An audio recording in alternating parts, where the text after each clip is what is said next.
Innovators? It's me, Rob Nichols here. Tonight I'm at the Native Real Estate Meetup with White Acre Properties. I'm going to talk about getting into the game, growing your business, funding your deals, and how to elevate in real estate. Let's get it. First off, guys, I want to thank White Acre for having me tonight here. You know, this is definitely one of the coolest meetups I've seen. It's more like speed dating at the beginning. You know, folks are getting up here, giving their pitch, and you know, except we're talking about making money. So I think that's pretty cool, and I just want to recognize you guys and give White Acre and your team an applause here to you know, show our appreciation for everything you guys do. Really, thanks guys, and thank you guys. To create a community around real estate, right? Because I think, you know, one of the things that I'm really passionate about is educating folks and really giving people, you know, information, you know, so that they can take it and grow their business to transform their lives. And so that's one of the reasons why for many years I just kind of, as Ennis said, shared what I knew on YouTube. And you know, lately I've been getting out here more and speaking to folks and really trying to connect and add value however I can, you know, and create mutual wins for folks. So we'll jump into you know, what I have presented tonight, and you know, we'll open it up for questions at the end. So, you know, really the biggest thing that I've learned over the years of being in real estate, guys, is you've only got 24 hours in the day, right? And we all, you know, want to make sure we get to our destination and we achieve our goals. And it's really coming to events like this, seeking mentorship and figuring out how to use them to the highest and best use. To kind of give you my backstory, I didn't grow up with a silver spoon in my mouth. I didn't grow up with money. My mom, I was telling Yanni earlier tonight, we had a quick meeting before this, and she immigrated here from Jamaica when she was 16 years old. Her aunt told her she was going on a vacation. But little did she know that she wasn't coming back. And so she ended up going from Jamaica to Mexico. Another family member brought her over the border illegally at the time. And again, she didn't know any of this. And she ended up with another relative in Cambridge, Massachusetts. And that's where she ultimately met my dad. My dad's side of the family immigrated here from Barbados. So, you know, we're family of immigrants. I think it's the story of all of us at some point in America, right? You know, everyone who's here came from somewhere else. And so, you know, it's a great, you know, how they met, and you know, my sister and I were born out of that. And you know, coming up as a kid, we didn't have it easy. You know, my mom and dad split when I was 8. She was into hairstyling and early childhood education. My dad was a unit electrician. And I think, you know, despite things not working out with them, the one lesson I really learned from them was hard work, right? Like I just seen them always working, always getting after it. And that really, you know, came through them and passed down to me. And it's, you know, what I'm teaching my kids today. And so, you know, the goal for today is, again, to really just show you guys how I built my real estate business, starting off as an agent and investor and transitioning into a developer, and now, you know, into a hard money lending company. So we'll jump into that here. Kind of talked about, you know, what we're going to discuss. So, you know, 3 models for investing in real estate, and, you know, everyone in here is at a different level. But, you know, one of the things I'll say is that, you know, these are kind of 3 fundamental models that, you know, you guys can leverage just kind of getting into the business, and then obviously scale these to wherever you want to take them. So, you know, how many wholesalers do we have in the room tonight? I saw a couple come up and speak. Excellent, excellent guys. Yeah, I mean, as we know, you know, wholesaling I think is coming to prominence more over the last, I'd say, 15 years. You know, craziest part of that story is when I first started wholesaling, I thought I invented wholesaling. In my 20s, you know, in kind of back then, everyone was kind of on their own island, you're on your own little bubble. So it was a lot of short sales, so I'm flipping these short sales, and I had one, we did like 300,000 between my partners. I'm like, man, we're geniuses, right? I didn't know what the hell I was doing, but at the end of the day, you know, you figure it out and you learn, and, you know, obviously other folks were doing it, but, you know, when I was coming up, there really weren't a lot of resources to get out here and leverage that. But something that comes up a ton I wanted to touch on quickly is, and I was talking to Elijah earlier about this, you know, should wholesalers get their real estate licenses, right? And I think if you watch a lot of YouTube, you'll hear a lot of folks saying you don't need it. You know, I can make plenty of money without it, which I agree with, but I think in our region, the commissions and property values are so high that I would encourage folks to consider getting your license if you're a wholesaler, just because it gives you more versatility. At the end of the day, something I realized early on, we're here to solve problems for these sellers, right? Anyone who's ever cold called or reached out to someone in distress, it really comes down to what solution you can provide to put them in a better situation, and that's how we bring value. That's how we create mutual wins. That's how we make the money. And so I really encourage you guys to really think a little bit outside the box on how you approach the deals that you get and the folks you speak with. Because again, it's really about making the connections and bringing that value. You know, the second way obviously is fix and flipping. You know, I had a YouTube video I did probably about a year ago now with a young flipper, his very first flip. He went online and he met an online hard money lender, guys. I don't even remember the name of the company, but they promised him they could do the deal. You know, he was super excited. It's his first flip. He ended up actually coming to a meetup like this down in the South Shore, and he was able to raise 100% of the money from that group, right? So these events are valuable. These are the events where you're gonna kind of meet the folks and connect with the folks who are gonna help you get started and ensure that you can get to the finish line. And so what ended up happening is, on a Monday, the lender he found online said they couldn't do the deal because he's right out of college, and they said he did not have a $250,000 net worth. But they forgot to tell him that when he applied for the loan. And so he was scrambling around, and the attorney who he was working with was a mutual friend, said, call Rob and see what he can do. You know, we were able to get that deal done, you know, within 4 days and kind of get him to the finish line. And he shared his story, so, you know, check out my YouTube, and I'll share that at the end how you guys can check it out, on how, you know, we helped him get that done, but most importantly, how he structured his first deal, because something that comes up a lot is people say, how do you do a deal with no money down? And he really kind of talks you through how he raised the money, how he found the deal, and that's the other side. He found the deal at that meetup as well. So it was just a great environment, and these types of venues really create wealth building opportunities for folks who might be starting from nothing. And then lastly, buying and holding. You know, obviously it's a very straightforward proposition, but I think where a lot of folks get stuck on buying and holding is, you know, they look to BRRRR, right? Buy it, renovate it, rent it, and then rehab it.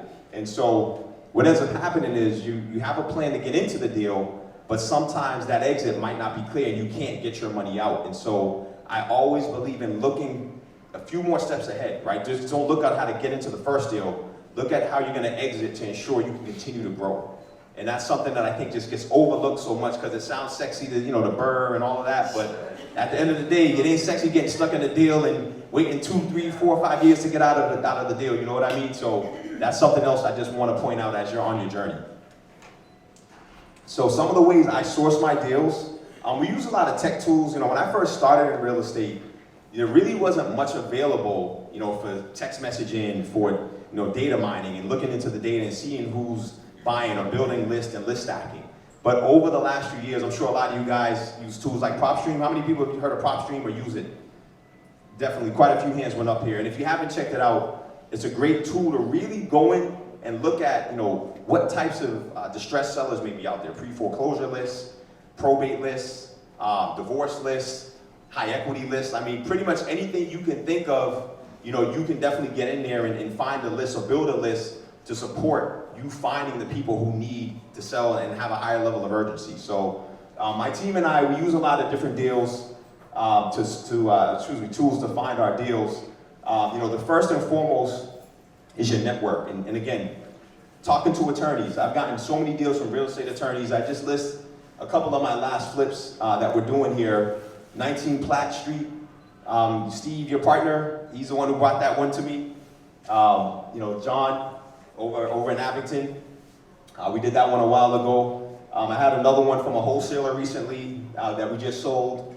And then my attorney, he brought me one on Lewiston. So, you know, the kind of fundamentals of real estate, you know, they don't, you know, they never get old, right? Building a network of people around you who are gonna consistently come in contact with other folks who wanna sell, you know, so talk to your attorneys, get out there and meet with people. That's really gonna be an essential part of consistently finding deals.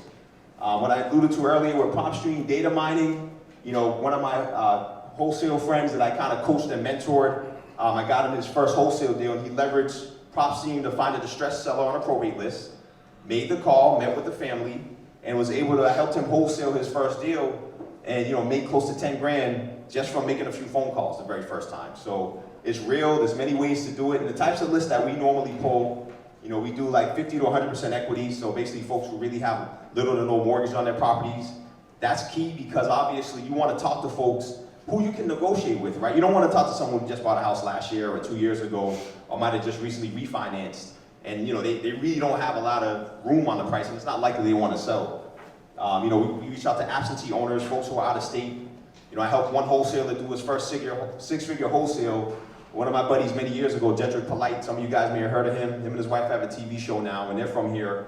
But their very first wholesale in Boston, that came from an absentee owner list, and they were able to really hit it out of the park.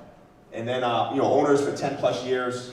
And then lastly, a lot of my deals, especially pre-foreclosures, have come from direct mail. And I know a lot of guys in here and girls are using direct mail. Anyone using direct mail consistently? Excellent. I see Devin over there using it as well. And I know you source a lot. I know Whiteacre sources a lot that way as well. So these are just kind of the fundamentals of the ways we source our deals and what I've found to be successful. And I think it's important to know, all this stuff is stuff that I do and have done. This isn't fluff. This isn't from someone else kind of telling me how to do it. So it all works. Negotiating with folks is a huge piece. I think once you learn how to find deals, is learn how to talk to people, right? And one of the rules of speaking and talking to people, number one, listen more than you speak. I think sometimes with scripts, it's good to give you guidance and direction to kind of get into a deal and get into a conversation. But the thing I found is that if you listen more, you'll start to be able to pick up on cues on really what's motivating the folks you're speaking with. Because sometimes when we're talking to folks, we get so caught up in what we want to say, we might miss out on an opportunity when they say, hey, I got this property and that property. We're so focused on the first one that we forget to ask about the others. So really listen more than you speak, and they'll really kind of tell you what their true motivations are when you're out here prospecting with these folks. Number two, always let the seller throw out the first number. Now, I really try not to throw out the first number unless I absolutely have to. And even I may let it wait until the second conversation to do that if I see they're really motivated. But I know some of you folks may have some other strategies you've used. But I had a recent wholesale deal that I ended up doing. I listed on the side here, 16 Mason Street. I converted it to a two-family without a variance. The wholesaler thought it was a single family, and it was a single. But I was able to get it converted as of right to a two. So just kind of having that superior knowledge, I was able to get a better deal. And then another deal I did over in Dorchester, 45 Cedar Grove Street. That one, I was able to get it. I was willing to pay $350 for the property, but the seller threw out $300. And I was like, that works, So we were able to really leverage that. And I just give these as examples as, I went in with one mindset, but I quickly pivoted because I'm like, this is a great opportunity here. And that doesn't always happen, but definitely, let them throw out the first number. Never start with your best offer as well, obviously. A lot of this stuff is for you guys, is old hat, but I definitely want to share our process. And I think this one's really important. Always be willing to lose the deal. Always, right? Because I think sometimes we get emotionally caught up, our egos get the best of us. We're out here like, I gotta get this one. But I found over time, especially if you're actively in the business, the deal of the century comes around probably every 6 months, right? Folks are, I'm never gonna see a deal like that again. 3 to 6 months later, an even better one comes along. So that's something I've learned over the years. There's always deals out there. You just gotta know how to find them, guys. And then lastly, it's never too late to come back to the table, if it's still available. Sometimes things will break down. You give the seller some time, and then you come back, if you really want it and kind of put your best foot forward, or you may reevaluate and say, you know what, for the timing it works for me. But, you can always come back to the table when you're negotiating with folks. Creative financing, especially in today's climate, guys, a few years ago, rates were at 2, 3, 4%. Now we're at 6, 7, 8. Literally rates doubled. And so that's really created an environment where a lot of sellers are just in a really tough spot. They don't want to sell because they don't want to lose their rate. And then buyers are struggling because deals don't pencil out. And so I've really seen a rise in creative financing over the last 2 years now since rates started to climb. And so these are some of the ways that I really advise folks to just kind of look at deals and get creative with how you try to structure them. So assumable mortgages have been a big one. I own a brokerage, and we recently were able to put together a larger 25-unit portfolio deal in Randolph with our team. And a big part of that was the mortgage was assumable, and that made the deal possible because the buyer was able to lock in at a rate that was in the low 6s, as opposed to at the time, I think it was like 7 or 8. But it made a big difference. At one point, when you start looking at $6 million deals, guys, it makes a big difference. Seller financing, as a hard money lender, we do a lot of deals, especially on the larger end of luxury developers. It's funny how common you see seller financing on those deals, and maybe not in the sense that you typically would. When you watch YouTube, they talk about a lot of folks buying these, lower priced multifamilies where the seller's financing the whole thing. In our region, it's a little bit different. I see a lot of sellers who are willing to do a second, right? They'll do a second loan, maybe hold back 20% on $1 million purchase. They'll hold 200, and then now the borrower, his basis is at 8, he'll come up with 100, and then we're lending 7 plus the cost to fix it. So keep that in mind when it comes to doing some of these deals when you're looking to kind of hybrid. I know, Anderson, you were talking about you guys take equity partners. Sometimes the seller is your best equity partner, so don't be afraid to ask them to participate in the deal because you just never know, what, they're looking for, and sometimes there's obviously tax benefits as well because they're not getting all the proceeds at once. So really get creative when you speak to folks about, creatively financing your deals. Transactional funding, does everyone know what that is? A lot of folks familiar with that term? See a couple of nods, yes or no. So one of the things as a hard money lender that we specialize in is transactional funding. This is really essential for wholesalers. We're able to basically fund 100% of the deal. It's a short-term transaction, usually no more than 30 days, where we'll get you in the deal, and as long as we see you have an end buyer ready to purchase the property from you, we'll fund 100% of that deal up front, and then we'll capture our points and fees as part of the deal. So that's something to definitely keep in mind. And then subject to mortgages, you see a lot of that in other regions. Up here, the most sellers can sell quickly, but with these loans, it's basically someone is assigning a mortgage to you, and you're basically taking over the mortgage, and you get control of the property. It's not recorded, but they deed the property over to you, and you assume the current mortgage, without recording it. And again, you don't see that a lot up here, but I do know some folks who've had some success with it, in the further western part of the state. So those are some of the ways you can get creative with these deals to keep growing your business despite the climate. So how to manage real estate assets.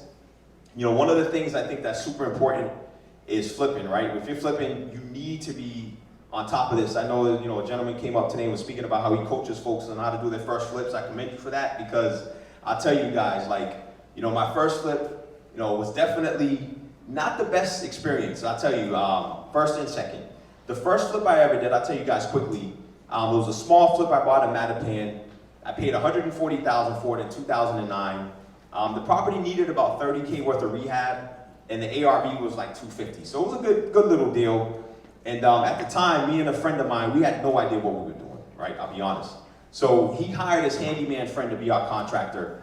And the very first thing he did coming in the door, on the first day of the flip, he started painting the walls, right? Very first day, that should be the last day, right? And so my wife walks in and is like, what the hell is this guy doing here? And we walk in, I'm not even paying attention.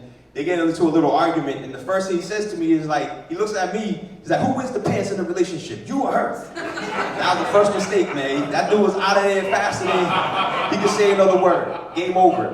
And so, I just share that story, because, you just, when you're first starting out, right, you don't know, right? You're thinking you're doing the right thing. This guy seems cool, seems good. But if you don't have an experienced team with you, that type of stuff is what can happen. So I really encourage you to kind of seek mentorship and make sure you get it done. We ended up hiring an experienced GC, and he was able to knock it out of the park. We made a good little profit. We made like 60 grand, net after everything was said and done, and that kind of set us up to keep going. So I definitely, want to mention that to you guys. Second thing I want to say, even if you don't know the process, as a beginner, and even if you're experienced, be present, guys. Right? That's to me, the most important piece of the game is just showing up and just asking the question of, what's the game plan today? The fact that they see you consistently coming in there, if you have a contractor that's, taking multiple jobs, they're going to be less likely to leave, and they're going to know this one's showing up, so I need to make this one my priority. If they say they're going to be there and they're not there, call them immediately. Hey, what's the game plan? Where are you? You don't want to harass them, but you want to make sure you're professionally demanding, right? So that they understand, this is serious, this is business, this is my livelihood. And so that's really something that I really just want to relate to you guys. Buying and holding. Obviously, it's best to get a home inspection so that you can kind of get that first assessment of the property. It shouldn't make or break the deal if the numbers work and you have a contractor with you or a strong team with you to make sure you can execute on the work. But I highly recommend getting that for first-time buyers and folks, even when you're experienced, just so you have that assessment. A lot of times I'll buy with no contingencies, but it depends on the deal. I'll get a home inspection just so I have it. Screening your tenants is super important. That's one of the things, again, that'll make or break it for early investors. A lot of folks kind of see real estate and you see the numbers, but this is a people business, guys. I can't stress that enough. It's really about the human emotional side of how things work. And when people have real life problems and they're your tenants, it becomes your problem. Yeah. So just keep that in mind when you're out here penciling deals out. Make sure you understand you have a process to thoroughly vet the folks who are going to be living in your building, because especially in Massachusetts, it could take 90 days, 60 days, or in most cases, up to 6 months to get folks out. So just keep that in mind. I paid one lady $12,000 just to leave on a deal on a condo conversion I was doing once, right? And it was, we offered her 10 at first.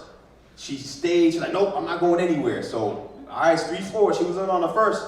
The first day on the job, we ripped out the front stairs. So she had to use the back stairs. We demoed the 2nd and 3rd floor. And it was like her whole world was caving in. And, within a couple of weeks, she's like, I got to get out of here. But she wouldn't leave without the cash. So, we ran it into our pro forma, so the numbers work. But I just share that to tell you guys it's real, right? You got to find ways to make sure that you can get folks out or the folks who are in there, you screen them to make sure they're going to perform. How to scale the real estate business? The biggest thing, as far as your team, I was talking to someone the other day. My wife and I, we have a small development company. We could probably handle 1 to 3 deals. At the most, we had 7 at one time, and it was just too much for our small team. And I was talking to a friend of mine who owns a lot of multis, and he was like, how does the development work? And I was kind of telling him my numbers, and we can build at like 280 a foot and all of that. He's like, man, you should scale it up to like 100 units. I'm like, it's not that easy, man. 1 to 3 versus 5 to 10 versus development, it's just different teams. You got mechanical, you got other components of the job that just change everything. And so with that said, make sure you're building a team relative to where you want to go, right? The team that got you, the 1 to 3 a year or, up to 6 units is not going to get you to 100 units. So just keep that in mind as you're out here trying to grow your business. There's levels to it, and surround yourself with people who are at the level you want to be at, as you grow. You may outgrow some of your mentors, right? So always be keen on that and surround yourself with the folks who are going to get you to where you want to be. Obviously it's going to require a lot more capital as well. So learning how to syndicate money is another skill you're going to have to develop as you grow your business. And so we've taken on small investments, again, for what we have, but I have friends who, they raise millions a year to grow their portfolios, and they own, up and down the coast. So it's really just comes down to how you want to develop your business. So just be mindful of that when you're planning. And then, to me, the easiest way to really scale up your business, and I touched on it a few times, is find a mentor. Find a mentor doing what you want to do, and this is a great place to do it, to network with folks at every level, and really just talk to them, learn from them, and try to add value. If you're learning and you're coming up and you're hungry, try to work with them if they have opportunities, if they're hiring, if they need someone to just come in and intern. Really make yourself available and be of value and of service, because anyone who's building a business always needs support, always needs help. And so I really encourage you guys to look for that, because as much as we all feel we're intelligent, we know a lot. You can be the smartest person in the world, but that doesn't mean you know how to do a real estate deal, right? Because you've never done it. So humble yourself, seek the mentorship, seek the guidance. It really will shorten your learning curve tremendously. And definitely be patient with yourself along that process. And that's pretty much it for tonight. How you guys can find me. I have a quick book there. It's called How to Flip Your Way to Freedom. It's an ebook. It's on my website, rlncompanies.com. You can find me on YouTube at Robert L. Nichols, on Instagram at Robert L. Nichols. I got to update this. It's not Twitter anymore. It's X now. But same thing, at Robert L. Nichols.